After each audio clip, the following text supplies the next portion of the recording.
नमस्कार दोस्तों।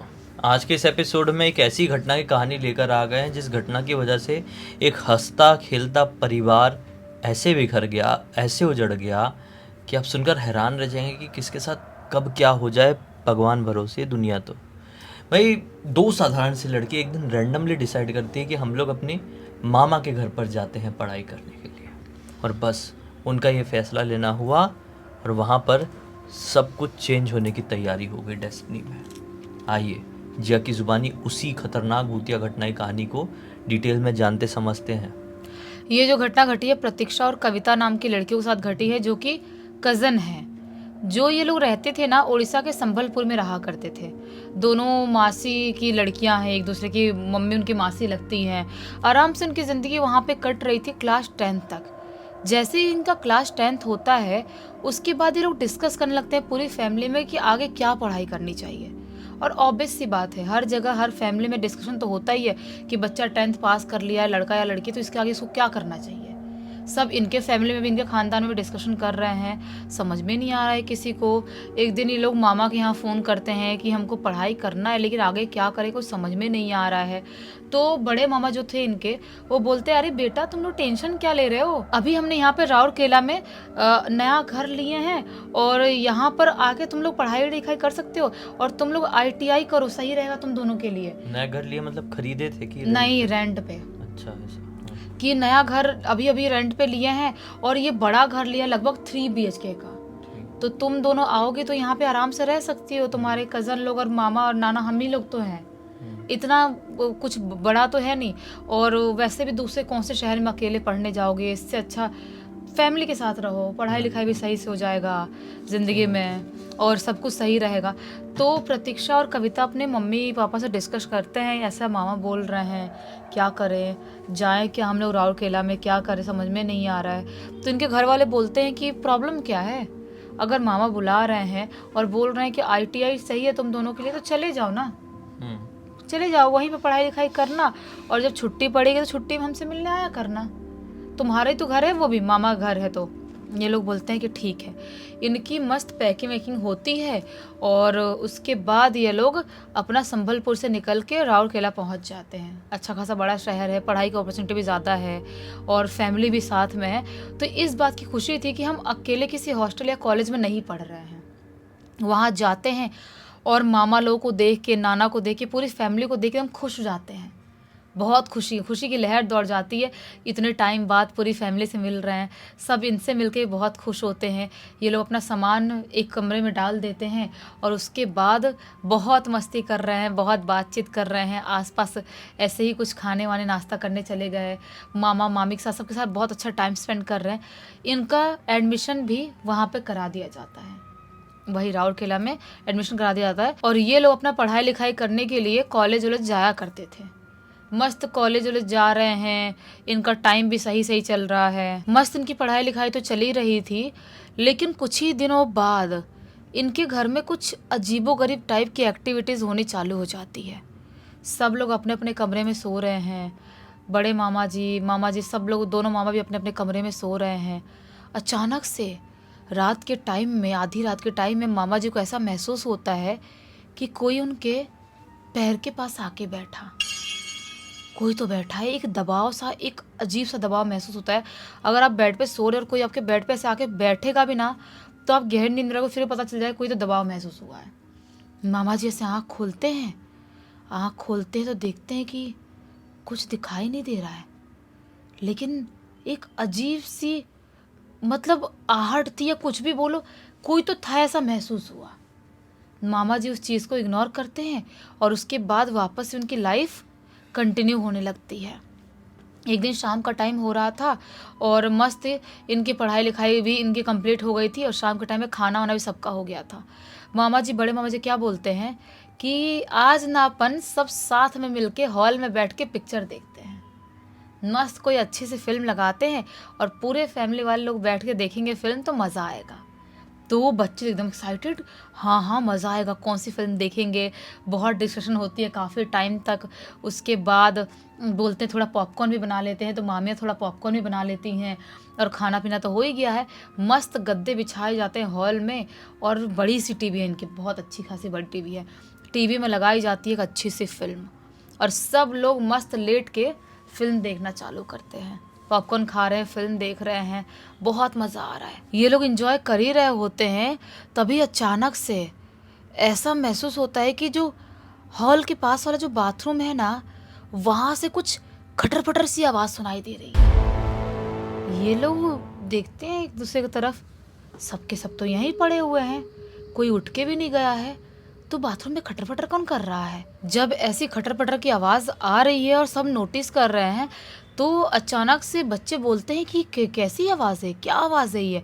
मामा जी बोलते हैं, अरे बेटा कुछ आवाज़ नहीं होगी, चूहा हुआ बाथरूम में घुस गया होगा, इतना तुम लोग ध्यान मत दो, अपना चुपचाप टीवी देखो। ये लोग वापस से टीवी में कंटिन्यू कर लेते हैं, लेकिन आवाज़ तो अजीबोगरीब कुछ तो आवाज़ थी। ये लोग मस्त अपनी पूरी फिल्म देखते हैं, आधी रात का टाइम हो जाता है, फिल्म ख़त्म होती है। उसके बाद क्या सोचती है प्रतीक्षा कि एक काम करती हूँ, सब लोग यहाँ चीज़ें समेट रहे, तब तक मैं वॉशरूम चली जाती हूँ, बहुत टाइम से वॉशरूम नहीं गई थी, फिल्म देखने में घुसी हुई थी एकदम। तो हॉल वाले ही वॉशरूम में जाने के लिए सोचती है और उठ के जैसे ही वॉशरूम में जाती है और जैसे ही लाइट ऑन करती है, ऐसा उसे दिखाई देता है कि बाथरूम के अंदर से बहुत बड़ा, इतना बड़ा सा धुआं कुछ बाहर निकला और वो धुएं के साथ एक अजीब सी गंदी सी एकदम सड़ी हुई बदबू भी बाहर निकली। पूरे बाथरूम में पूरा बदबू बदबू फैला हुआ है, धुआं बाहर निकला है, बाहर तक बदबू आ गया। ये जोर से चिल्लाती है, यहाँ पे आओ सब लोग, यहाँ पे कुछ अजीबोगरीब हो रहा है। तो सब लोग भागते भागते जाते हैं, क्या हो गया क्या हो गया। जब देखते हैं तो सचमुच में बहुत ही ज़्यादा स्मेल बाथरूम में फैली हुई थी, जैसे कोई इंसान सड़ गया हो, ऐसी स्मेल फैली हुई थी। तो बताती भी प्रतीक्षा कि मैंने कुछ ऐसा देखी कि कुछ धुआं टाइप बाहर निकला मेरी आंखों के सामने से। मैंने आज तक ज़िंदगी में ऐसा धुआं को मूव होते हुए नहीं देखी मैंने कभी, क्या था वो। मामा जी बोलते हैं, अरे कोई बात नहीं, कभी कभी हो जाता होगा, बाथरूम में कुछ गंदा पानी आ गया, कुछ तो होगा, एक काम करते परफ्यूम लाके, रूम स्प्रे लाके हम मार देते हैं। तो बच्चे लोग जाते हैं, रूम स्प्रे परफ्यूम लाके बाथरूम में मारते हैं, बाहर वाले एरिया मारते हैं और सब लोग इस चीज़ को क्लोज़ करते हैं और सोने के लिए अपने अपने कमरे में चले जाते हैं। उसके बाद आता है दूसरा दिन। दूसरे दिन मस्त प्रतीक्षा कविता अपने कॉलेज गई, पढ़ाई लिखाई करी, उसके बाद घर पे आई, घर पे आ खाना वाना खाए शाम वाम के टाइम में। और आज ये लोग क्या सोचते हैं कि मतलब एग्ज़ाम भी कुछ टाइम में आने ही वाला है, तो एक काम करते हैं, अपन थोड़ा लेट रात तक जाग के पढ़ाई कर लेते हैं, रोज़ थोड़ी टाइम पास कर सकते हैं। तो दोनों बहनें मस्त टेबल पे अपना बुक रख दिया और कुर्सी लगा ली हैं और रात में पढ़ाई कर रही हैं। आज सोचे थे लेट रात तक, आधी रात तक पढ़ाई करेंगे और उसके बाद जब नींद आएगी तो सोएंगे। मस्त अपना पढ़ाई कर रही हैं। तभी अचानक से इनको ऐसा महसूस होता है कि कोई हमें विंडो से झांक झांक के देख रहा है। दोनों एक साथ झटके में विंडो की तरफ देखती हैं, कोई भी दिखाई नहीं देता है। वापस से पढ़ाई लिखाई कंटिन्यू करने लगती हैं। फिर से लगता है कोई तो विंडो से देख रहा है, वापस से देखती है विंडो की तरफ, कोई दिखाई नहीं दे रहा है। एक अजीब सी छन छन छन छन छन छन पायल की आवाज़ सुनाई देती है। ये वापस से विंडो की तरफ देखते हैं, कोई दिखाई नहीं दे रहा है। सबसे ज़्यादा शॉकिंग बात ये थी, ये दोनों जाती है विंडो के पास, विंडो खोल के बाहर देखती हैं, लेकिन जो विंडो वाला एरिया था ना बाहर का, वो पूरा जंगली एरिया था। वहाँ पे कोई रात के टाइम में, आधी रात के टाइम में आ ही नहीं सकता। पूरा जंगली एरिया, ये लोग बाहर विंडो खोल के देख रहे हैं, कोई भी इनको दिखाई नहीं देता है। ये थोड़ी सी घबरा जाती है। प्रतीक्षा बोलती है कि यार कविता क्या था ये, ऐसा क्यों महसूस हो रहा है, कोई हमको छुप छुप के देख रहा है, कोई दिखाई नहीं दे रहा है। कविता बोलती है कि यार बस हो गया, अब सो जाना चाहिए अपन को। अब अगर सचमुच में कुछ गड़बड़ है, तूने भी कल कुछ अजीब देखी, अगर कुछ गड़बड़ है तो ज़्यादा लेट रात तक जागेंगे तो चीज़ें दिमाग पे हावी होती है। एक काम करते हैं, सो जाते हैं। दोनों बुक बंद करती हैं, अपना नाइट लाइट चालू करती हैं और मस्त सोने के लिए बेड पे चली जाती हैं।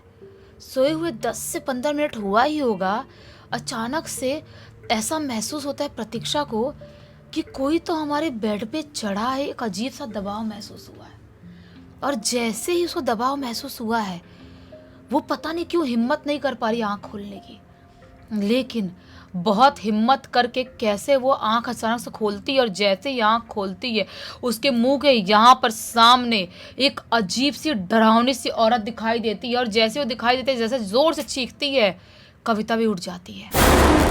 अभी वो डरावनी औरत उसको दिखाई नहीं दे रही है।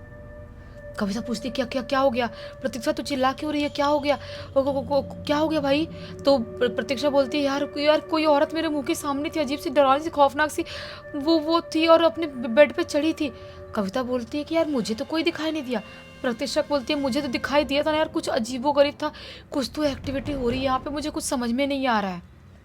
वो दिन था और उसके बाद से डेली इनके पूरे खानदान में, इनके घर पे डेली एक्टिविटीज़ होनी चालू हो गई। किसी ना किसी के साथ कुछ ना कुछ एक्टिविटी हो रही है, कोई कुछ ना कुछ महसूस कर ही रहा है। खुद प्रतीक्षा, कविता, मामा, मामी, नाना, बच्चे सब कुछ ना कुछ महसूस कर ही रहे हैं, लेकिन सब एक तरह से इग्नोर कर रहे हैं। काफ़ी महीने बीत गए, उनको वहाँ पे रहते हुए काफ़ी टाइम हो गया और अब फाइनली इनका एग्ज़ाम का टाइम आता है। एग्ज़ाम के टाइम में ज़्यादातर ये पढ़ाई में फोकस करती थी और जल्दी रात में सो जाया करती थी कि कुछ ऐसा महसूस ना हो हमको, कुछ ऐसा अजीब ना लगे। धीरे धीरे करते करते ये एक्टिविटी उनके लिए कॉमन हो गई थी। इन दोनों का एग्ज़ाम होता है और एग्ज़ाम ख़त्म होने के बाद ये लोग मामा मामी के पास जाते हैं और बोलते हैं कि हम कुछ टाइम के लिए मम्मी के पास चले जाते हैं, उनकी याद आ रही है, कुछ टाइम तक संबलपुर से घूम घाम के फिर वापस से हम आएंगे। तो मामा बोलते हैं कि अच्छा ऐसा है तो ठीक है चले जाओ। ये लोग अपनी पैकिंग वैकिंग करते हैं और ये लोग संबलपुर निकल जाते हैं। संबलपुर आज पहुँचे हैं और कल दूसरे दिन राउर किला से इनको कॉल आता है कि बड़े वाले मामा नहीं रहे। दूसरे दिन कॉल आता है। अब दोनों के दोनों शौक, दोनों के पैरों से जमीन खिसक गई। ऐसा कैसे हो सकता है, अचानक से हो गया। बड़े मामा बिल्कुल फिट एंड फाइन थे, हमारे साथ इतना मस्ती करते थे, इतना एंजॉय करते थे, ऐसे अचानक कैसे हो गया। सबने बोले कि हार्ट वार्ट उनका वो होने की वजह से, फेल होने की वजह से वो ख़त्म हो गए। तो इनको समझ में नहीं आया। सब लोग भागते हुए उनके काम क्रिया कर गए, पूरे खानदान वाले, इनके मम्मी पापा, ये खुद इनके भाई बहन सब भागते भागते वहाँ राउरकेला गए। वहाँ गए, उनकी अंतिम विदाई वगैरह सब हुई और अंतिम विदाई के टाइम पे ही उनके आसपास से कुछ पड़ोसी आए हुए थे। उन पड़ोसियों में से एक औरत बाहर निकलती है और ज़ोर ज़ोर से बोलने लगती है। बोलती है ये तो होना ही था। ये शौक, एक तो रोना पीटना सबका चालू है। बोलते क्या बात कर रही हो आप, हमारे घर पे किसी की मृत्यु, आप ऐसी बात कैसे कर सकती हो। वो औरत बोलती है कि ये तो होना ही था, ये पहली बार थोड़ी हुआ इस घर में ऐसा। ये लोग बोलते क्या। वो औरत बोलती है कि मैं बताती हूँ, आपसे पहले जो थे उनके घर में भी इंसान की मृत्यु हुई थी और उनसे पहले वाले की भी एक की हुई थी इस घर में मृत्यु, और आपके घर में हुई, तीसरा हो चुका है यहाँ पर कांड। तो ये बोलती है लेकिन क्यों, ऐसा क्यों हो रहा है। वो बोलती है उसके पीछे बहुत बड़ा राज है। लोग बोलते बताओ तो सही, आप हमारे घर पे किसी को कुछ हुआ है, आप ऐसे कैसे, वो क्या बोल रही हो आप। वो औरत बोलती है कि आज से कुछ साल पहले की बात है, यहाँ पे 3 मृत्यु तो हो ही गई, उससे कुछ साल पहले की बात है। इस घर में खुद मकान मालिक, उनकी बेटी और मकान मालकिन सब रहते थे। एक दिन अचानक से मकान मालिक की बेटी के लव के बारे में पता चलता है घर वालों को बताती है कि मैं उस लड़के से प्यार करती हूँ, उससे शादी करूँगी। लेकिन इसके घर वाले उस लड़के को बिल्कुल पसंद नहीं करते थे। बोलते हैं क्लियरली कि नहीं, तुम्हारी शादी तो नहीं हो सकती। ये बहुत मनाने की कोशिश करती है घर वालों को, घर वाले नहीं मानते हैं। एक दिन वो खुद को खुश कर लेती है और जब से उस लड़की ने खुद को खुश करी है, तब से इस घर में किसी न किसी की मृत्यु तो होती है। जो भी आता है, घर वाले उस लड़की खुद घर खाली कर दिए, उनको कुछ ना कुछ एक्टिविटी महसूस होती होगी। और उसके बाद ये तीसरे रेंट वाले आप आए थे और आपके साथ भी ऐसा हो गया। ये बोलते हैं ऐसा है क्या, तो हम यहाँ पे बिल्कुल नहीं रहेंगे, ऐसा कुछ है तो। वैसे भी रेंट का घर है ये, यहाँ पे हम क्या करेंगे रह के।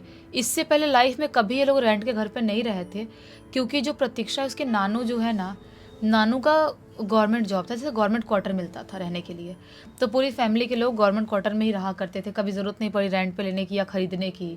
लेकिन जब नानू रिटायर हुए थे, उसके बाद इन लोगों ने ये रेंट पे 3 BHK घर लिए थे पहली बार लिए। और ऐसा कुछ कांड हो गया। इन लोगों ने जल्द से जल्द काम क्रिया करके वो घर खाली कर दिए। उसके बाद जाके इनकी ज़िंदगी थोड़ी नॉर्मल तो हुई है, लेकिन ऐसी चीज़ को नॉर्मल क्या बोल सकते जिसमें कोई इंसान ही ख़त्म हो गया हो। सही बात है। इस घटना की जानकारी किसके थ्रू मिली? और इस पूरी घटना की जानकारी खुद ब खुद प्रतीक्षा ने लिख के भेजा है। चलो अच्छा हो गया, प्रतीक्षा ने एक बहुत अच्छी सीख दी, साथ ही साथ मनोरंजन क्या कहना यार। लेकिन बहुत बड़ी जानकारी मिल गया। जिस एक नोट के साथ कहानी का अंत कर देते हैं। अब तक देख लेते तो लाइक ज़रूर कर देना, चैनल को सब्सक्राइब कर देना, और इंस्टाग्राम और हमारी वेबसाइट की लिंक डिस्क्रिप्शन बॉक्स में मिल जाएगी। वेबसाइट में हमारे प्रोडक्ट और सर्विसेज चेकआउट कर सकते हो, और इंस्टाग्राम में आके आपके साथ अगर कोई घटना घटी उसकी कहानी लिख के भेज सकते हैं। हो सकता है हमारा अगला वीडियो कल आपके हिसाब से बन रहा हो। तो बाकी चलो कल फिर से मिलते हैं, तब तक के लिए बहुत बहुत धन्यवाद। आपका दिन शुभ हो।